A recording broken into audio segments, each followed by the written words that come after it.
আসসালামু আলাইকুম রহমতুল্লাহ। এমকে যেমন রচিত easy plus and note and বিশ্বমানের বইয়ের পক্ষ থেকে আপনাদের স্বাগত।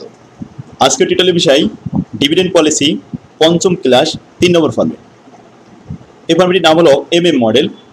এমএম মডেলে আমাদের সর্বোচ্চ 5টি রিকোয়ারমেন্ট শিখতে হবে। 5টি রিকোয়ারমেন্টের জন্য 5টি সূত্র আলাদা করে দেওয়া হয়েছে। তাহলে চলুন প্রথমে আমরা রিকোয়ারমেন্ট 5টি দেখে আসি। Number 1, find out the market price per share current year P0. Question number 2, find out the market price per share end of the first year P1. Number 3, find out the external financing. Number 4, find out the number of new share যাকে বলা হয় delta n. Number 5, find out the value of the firm. ভির মান নির্ণয় করতে হবে। চলুন আমরা এই 5টি রিকোয়ারমেন্টের জন্য 5টা সূত্র দিয়েছি, সূত্রগুলো এক নজরে দেখে আসি। প্রথমে market price per share current year P0. P0 সূত্র হলো dividend plus P1 divide by 1 plus K। এই মানগুলো প্রশ্নে সব দেওয়া থাকবে, শুধু সূত্রে মানগুলো বসিয়ে পোস্টিং দিলে অ্যান্সার চলে আসবে। এবার আসুন, market price per share end of the first year P1 এর সূত্র হলো P0 into 1 plus K minus D1। এখানে P তে হলো market price per share current ইয়ার, প্রশ্নে দেওয়া থাকবে এটা। আর K এর মান কস্ট অফ ক্যাপিটালাইজেশন রেট, এটাও প্রশ্নে দেওয়া থাকবে। আর ডিভিডেন্ড পার শেয়ার D1 এর মান প্রশ্নে দেওয়া থাকবে। এবার আসুন EF এক্সটার্নাল ফাইন্যান্সিং 3 নম্বর প্রশ্নের উত্তর। সূত্র হলো investment minus earning plus dividend. Investment প্রশ্নে দেওয়া থাকবে একত্রিত হবে, আর টোটাল আর্নিং এটাও প্রশ্নে সাপ্লাই দেওয়া থাকবে, ডিভিডেন্ডও টোটাল প্রশ্নে এই টোটাল ডিভিডেন্ড দেওয়া থাকবে। Delta n number of new শেয়ারের সূত্র হলো investment minus earning plus dividend divided by P1 হলো market price per share end of the first year. আর ডি তে টোটাল ডিভিডেন্ড, ই তে টোটাল আর্নিং এবং investment total investment. Value of the ফার্মের সূত্র হলো P1 into N plus delta n. ব্র্যাকেটের ভিতরে যে এন আছে, এন হলো পুরাতন শেয়ার ওল্ড শেয়ার, আর ডেল্টা এন হলো নিউ শেয়ার। এই দুটো যোগ করে তারপরে P1 দ্বারা গুণ করলে যে ফলাফল হবে তার সাথে আর্নিং যোগ করতে হবে, ইনভেস্টমেন্ট বিয়োগ করতে হবে। যে ফলাফল হবে তাকে 1 প্লাস K দ্বারা ভাগ করতে হবে, তাহলে ভ্যালু অফ দ্য ফার্ম পেয়ে যাবো। এগুলো আমরা যখন প্রবলেম সলভ করব তখন আরও বিস্তারিত বুঝতে পারবেন। চলুন আমরা আমাদের বইয়ের 1 নম্বর প্রবলেম থেকে শুরু করি। 1 নম্বর প্রবলেমের যে অঙ্কটি এখানে লিখে দিয়েছি, এক নজরে সবগুলো নিয়মের একটি নমুনা অঙ্ক দেওয়া হলো। অর্থাৎ এই অঙ্কটা করলে এই ফরম্যাটের সবগুলো অঙ্ক আপনি পারবেন, কারণ সব নিয়ম আমি এই অঙ্কটি 1 নম্বর অঙ্কে দিয়েছি। প্রত্যেকটা ফরম্যাটের একটা অঙ্ক দিয়েছি আমি প্রথমে, এক নজরে সবগুলো নিয়মের অঙ্ক। 1 নম্বর ফরম্যাটে ছিল, 2 নম্বর ফরম্যাটেও ছিল, এবার 3 নম্বর ফরম্যাটেও দেখুন। ঠিক আছে, দেখুন আমার বই থেকে আপনারা এগুলো প্র্যাকটিস করলে আশা করি ইনশাল্লাহ যে কোনো অঙ্ক আপনারা সলভ করতে পারবেন। প্রশ্ন যতই জটিল হোক এই নিয়মের বাইরে কখনো আসবে না। প্রশ্নটি পড়ি ভালোভাবে। বলছে consider the following data relating to mister limited. Number of share 3 লক্ষ, মার্কেট প্রাইস পার শেয়ার 100 টাকা, P0 এর মান এটা হলো কারেন্ট ইয়ার P0 এর মান। রিটার্ন অন ইনভেস্টমেন্ট আর এর মান 25%, ডিভিডেন্ড পে আউট রেশিও 50%, তাহলে রিটেনশন হবে 50%।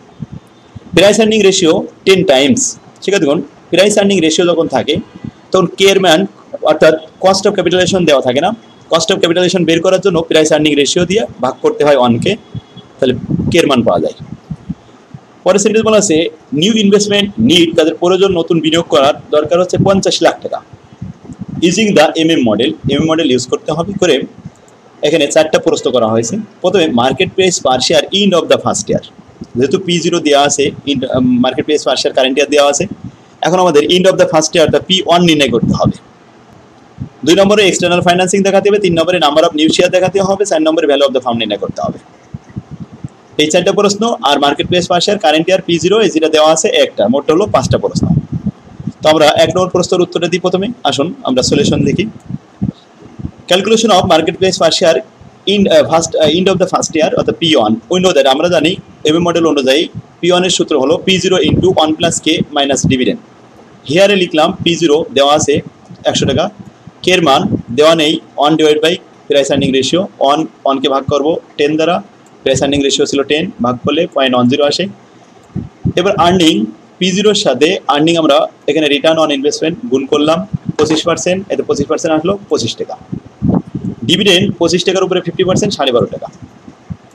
মানগুলো আমরা বসিয়ে পাই P0 100, K এর মান 10%, ডিভিডেন্ড 12.5 টাকা। 100 সাথে 1.10 গুণ করলাম, গুণ করলে 110 টাকা, সেখান থেকে আমরা 12.5 টাকা মাইনাস করলাম, মাইনাস করলে আসলো 97 টাকা 50 পয়সা। এটাই হলো আমাদের P1 এর মান। আশা করি বুঝতে পারছেন। তাহলে market price per share end of the first year P1 হলো 97 টাকা 50 পয়সা। Number 2, external financing. External financing এর সূত্র হলো investment minus earning plus dividend. Investment প্রসেসে দেওয়া আছে 50 lakh, earning total earning, share সংখ্যা আমরা দেখতে পাচ্ছি এখানে দেওয়া আছে 3 লক্ষ, আর প্রত্যেকটা শেয়ারের অর্জন হলো 25 টাকা। তাহলে 3 পজিশন 75 লাখ টাকা হলো টোটাল আর্নিং। ডিভিডেন্ড 3 লক্ষ শেয়ার আছে, 12.5 টাকা করে ডিভিডেন্ড, গুণ করলে হয় 37,50,000 টাকা টোটাল ডিভিডেন্ড। মানগুলো আমরা বসালাম investment minus earning plus dividend.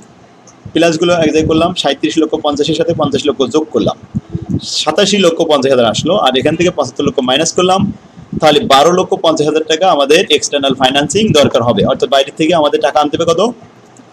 12,50,000। ঠিক আছে, দেখুন খেয়াল করুন, আমাদের বিনিয়োগ করতে হবে 50 লাখ, আর্নিং করেছি আমরা 75 লাখ। তাহলে তো আমাদের যদি লভ্যাংশ না দেওয়া হতো তাহলে এখান থেকেই ম্যানেজ করতে পারতাম।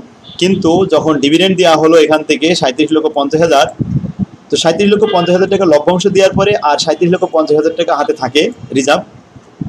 কিন্তু আমাদের 50 লক্ষ টাকা যদি বিনিয়োগ করতে হয়, 50 লক্ষ থেকে 37,50,000 বাদ দিলে এখনও 12.5 লক্ষ টাকা শর্ট আছে। এই 12.5 লক্ষ টাকা ম্যানেজ করতে হবে, কী হবে? শেয়ার বিক্রি করতে হবে। শেয়ারের দাম কত? 97 টাকা 50 পয়সা। এখন 97 টাকা 50 পয়সা করে যদি আমরা শেয়ার বিক্রি করে 12,50,000 টাকা ম্যানেজ করতে চাই, তাহলে কতগুলো শেয়ার বিক্রি করতে হবে? How many new share? সেটাই আমাদের 3 নম্বর প্রশ্ন, ক্যালকুলেশন অফ নিউ শেয়ার। তো নিউ শেয়ারের সূত্র হলো ইনভেস্টমেন্ট, এই ব্র্যাকেটটা যদি আমরা উঠাই দিই তাহলে উপরে ভিতরে প্লাস দেওয়া যাবে, আর ব্র্যাকেট যদি আমরা না উঠাই তাহলে এখানে ব্র্যাকেট কমান নিয়ে মাইনাস দেওয়া যাবে। তো আসুন, ইনভেস্টমেন্টের ভিতরে ব্র্যাকেটের ভিতরে earning minus dividend. Earning 75 lakh, সেখান থেকে লভ্যাংশ চলে গেল 37,50,000, তাই থাকে কত? 37,50,000। 50 লাখ থেকে 37,50,000 বাদ দেওয়ার পরে 12.5 লক্ষ টাকা থাকে, আর নিচেই 97 টাকা 50 পয়সা আছে। ভাগ করলাম 12,820.51। A share cannot be fraction. এটা শেয়ার এভাবে ভগ্নাংশ লেখা যায় না। তো দশমিকের পরে 5 এর উপরে চলে গেলে 1 বাড়াতে হয়, আর 5 এর কম হলে ওই অংশটুকু ফেলে দিতে হয়। তো আসুন, যেখানে 20.51 আছে তাহলে এটাকে 21 বলা যাবে, তাই 821টা শেয়ার, অর্থাৎ 12,821টা শেয়ার বিক্রি করতে হবে আমাদের। নতুন শেয়ার বিক্রি করলে 12,50,000 টাকা ম্যানেজ হবে। এটা হলো ডেল্টা এন। পূর্বে শেয়ার ছিল 3 লক্ষ, আবার নতুন শেয়ার 12,821 হলো। এবার বলা আছে লাস্ট প্রশ্ন, find out the value of the firm. Number of new share শেষ, এবার value of the firm. Value of the ফার্মের সূত্র একটাই, অনেক সহজ।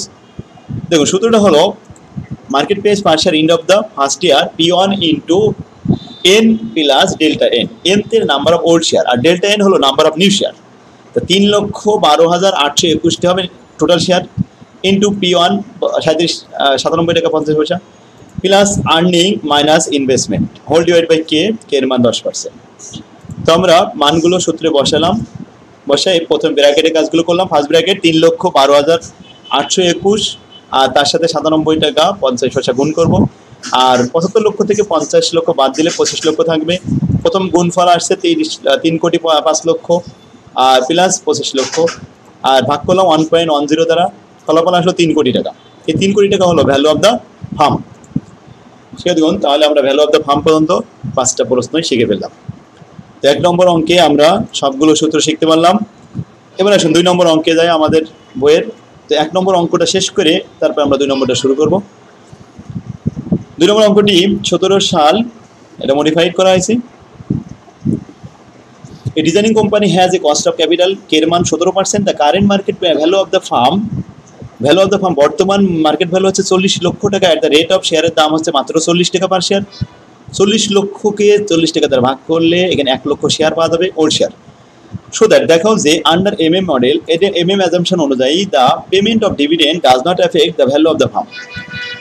আমাদের দেখাতে হবে প্রমাণ করে যে MM মডেল অনুযায়ী যদি ডিভিডেন্ড প্রদান করা হয় আর ডিভিডেন্ড প্রদান করা না হয়, তাহলে ভ্যালু অফ দ্য ফার্মের কোনো প্রভাব পড়ে না, একই রকম ভ্যালু অফ দ্য ফার্ম আসে।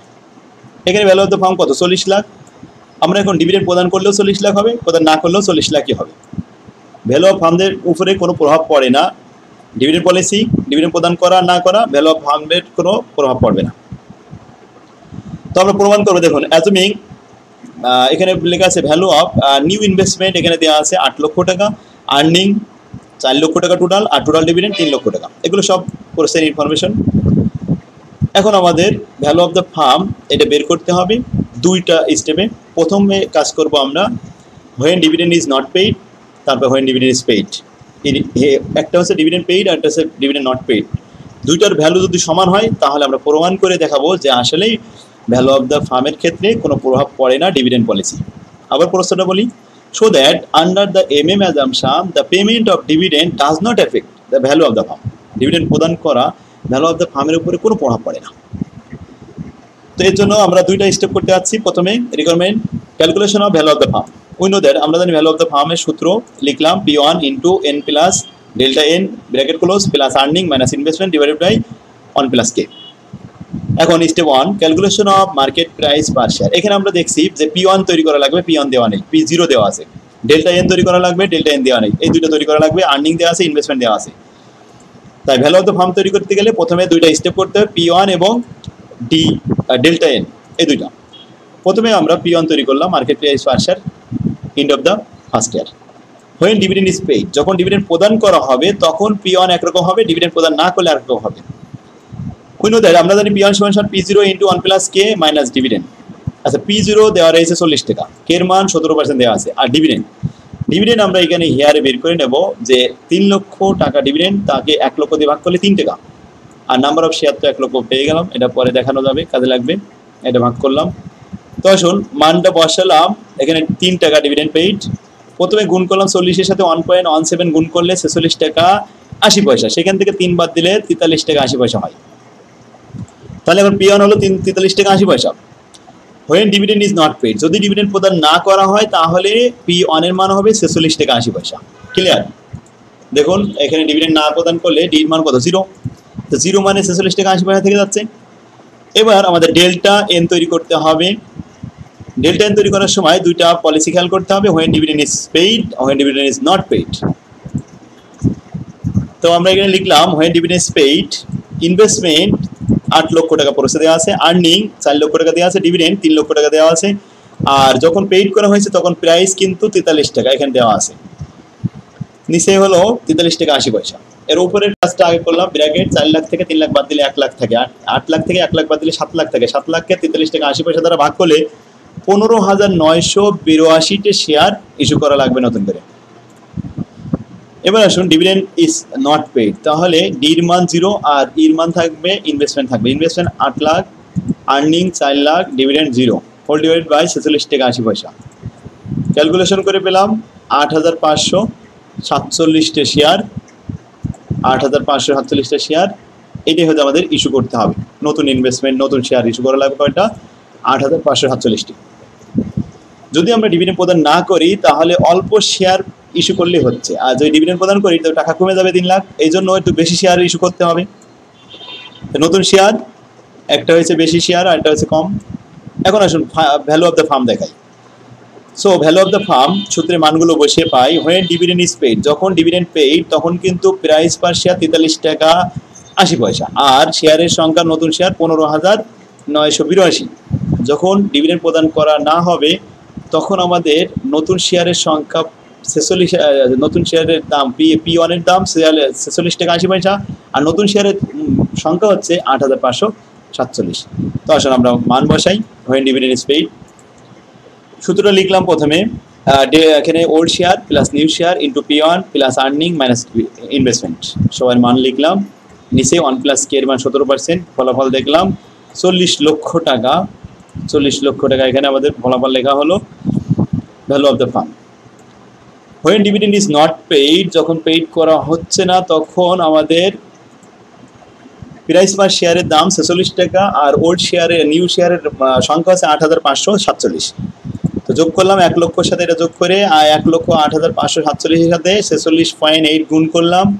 আর ইনভেস্টমেন্ট ছিল এখানে 8 লক্ষ, আর্নিং ছিল 4 লক্ষ। 4 লক্ষ থেকে 8 লক্ষ বাদ দিলে -4 লক্ষ থাকে। তো উপরে গুণ করে যে ফলাফল হয়েছে তার থেকে 4 লক্ষ বাদ দিলাম, বাদ দিয়ে 1.17 দ্বারা ভাগ করলাম, দেখি 40 লক্ষ মিলে গেল। সেহেতু যদি 1-2 টাকা কম বেশি হয় তা রাউন্ড করার জন্য আপনার মিলাই দিবেন, এটা কম বেশি ছাড় দিতে হবে। তো আশা করি আপনারা বুঝতে পারছেন। এবার আমরা বলতে পারি যে আসলে শোয়িং দ্যাট আমরা দেখাতে পারলাম যে dividend paid or not paid there are no effect value of the firm. তো এইটা আমরা কমেন্টের মাধ্যমে লিখলাম we are showing that when dividend is policy when dividend is paid or not paid does not effect value of the firm. এটা হলো comment.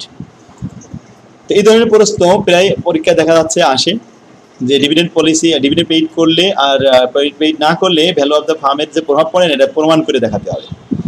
এই অঙ্কটা 3 নম্বর অঙ্ক, এটা অনেক সহজ। দেখুন এখানে কি কি প্রশ্ন করা হয়েছে। Calculate the market price per share ইন্ড of the first year P1, calculate the external financing EF, calculate the number of new share delta N, calculate the value of the farm. কয়টা প্রশ্ন? 4টা প্রশ্ন। 1 নম্বরে আমরা 4টা প্রশ্ন শিখেছি, সেম এই 4টা প্রশ্ন, এটা আপনারা বাসায় প্র্যাকটিস করবেন। আরেকটা অঙ্ক দেখুন 4 নম্বর, এটা 11 সালে এসেছিল। অঙ্কটি ইনফরমেশন সবই দেওয়া আছে। রিকোয়ারমেন্টে বলা আছে what will be the price of the share ইন্ড of the first year dividend is paid dividend is not paid. দেখুন ডিভিডেন্ড পেইড করলে P1 এর মান কত হবে, ডিভিডেন্ড পেইড না করলে P1 এর মান কত হবে। ডিভিডেন্ড পেইড না করলে প্রাইস পার শেয়ার একটু বৃদ্ধি পায়, একটু বড় হয়, আর পেইড করলে একটু ছোট হয়। Assuming that the firm pays the dividend has net income যদি 10 লক্ষ হয় and make the new investment যদি 20 লক্ষ হয়, how many new share must be issued? Delta N যেটা নিউ শেয়ারের সূত্র, এখানে ইনভেস্টমেন্ট দেওয়া আছে, তো আমরা এটা বের করতে পারবো। এখানে ডিভিডেন্ড পেইড আর নট পেইডে দুটো মার্কেট প্রাইস পার শেয়ার তৈরি করেছি, এটা আপনারা আগে করে নেবেন। নিয়ে এবার নিউ শেয়ার ডেল্টা এন এর সূত্র আমরা বসালাম। ইনভেস্টমেন্ট ব্র্যাকেটের ভিতরে আর্নিং মাইনাস ডিভিডেন্ড, তো আর্নিং 10 লাখ, ডিভিডেন্ড 7 লাখ, আর নিচে 103 টাকা প্রাইস পার শেয়ার। ক্যালকুলেশন করে দেখলাম নতুন শেয়ার 16,505টি শেয়ার বিক্রি করতে হবে এক্সটার্নাল ফাইন্যান্সিং করার জন্য যদি ডিভিডেন্ড পেইড করি। আর ডিভিডেন্ড পেইড যদি না করি তাহলে একটু কম, তাহলে P1 এর মানও 110 টাকা হবে। তো ক্যালকুলেশন করে পাবো 9,091টা শেয়ার আমাদের ইস্যু করতে হবে। ক্লিয়ার? তো এটা আপনার বাড়ির কাছে থাকবে 4 নম্বরটা। 5 নম্বরে চলে আসুন। 13 সালে এসেছে, এটাও একই অবস্থা, প্রাইস পার শেয়ার তৈরি করতে হবে when dividend is paid are not paid. আবার ইনভেস্টমেন্ট দেওয়া আছে এবং এখানে টোটাল আর্নিং দেওয়া আছে, আমরা তৈরি করতে পারবো ডেল্টা N, অর্থাৎ নিউ শেয়ার তৈরি করতে হবে। দুটো প্রশ্ন 4 এবং 5 সেম প্রশ্ন। 6 নম্বর অঙ্কটা দেখুন, এখানে সবকিছু ইনফরমেশন দিয়ে আমাদের লাস্টে জিজ্ঞাসা করা আছে শো দ্যাট, দেখাও যে under assumption payment of dividend does not affect value of the farm. ঠিক আছে, দেখুন 2 নম্বর প্রশ্নের সাথে 6 নম্বর প্রশ্নটা হুবহু মিলে গেল। যে 3 নম্বর প্রশ্ন যে ভ্যালু অফ দ্য ফার্মের কোনো প্রভাব পড়বে না। Value of the farm 20 lakh টাকা দেওয়া আছে, ডিভিডেন্ড পেইড করলেও যে 20 লাখ থাকবে, পেইড না করলেও 20 লাখ থাকবে। এর জন্য গিভেন প্রশ্নটা দেওয়া আছে, সব লিখলাম। প্রথম ভ্যালু অফ দ্য ফার্মের সূত্রটা লিখলাম, দুটো স্টেপ করতে হবে। প্রথমে P1 বের করে নিতে হবে, ডেল্টা N বের করে নিতে হবে, ডিভিডেন্ড পেইড নট পেইড করে। আর ডেল্টা N এটা পেইড নট পেইড। পেইড হলে 23,364.49 শেয়ার, আর এখানে কি আমরা 64 বলবো, এটা বসাবো না। আর পেইড করলে 17,857টা শেয়ার বিক্রি করতে হবে। বিক্রি করে তাহলে ভ্যালু অফ দ্য ফার্ম নির্ণয় করতে হবে। ভ্যালু অফ দ্য ফার্মের মান আসছে 20 লাখ, পেইড করলে আর ডিভিডেন্ড পেইড না করলেও 20 লাখ টাকা। অ্যান্সার শেষ। 7 নম্বর এই অঙ্কটা আসছে 14 সালে। ঠিক আছে, দেখুন তাহলে আজকের ক্লাস আমরা এই 6 নম্বর অঙ্ক পর্যন্ত করলাম। আগামী ক্লাস 7 নম্বর থেকে শুরু করব। আগামী ক্লাস দেখার জন্য আহ্বান রইল। আল্লাহ হাফেজ, আসসালামু আলাইকুম রহমতুল্লাহ।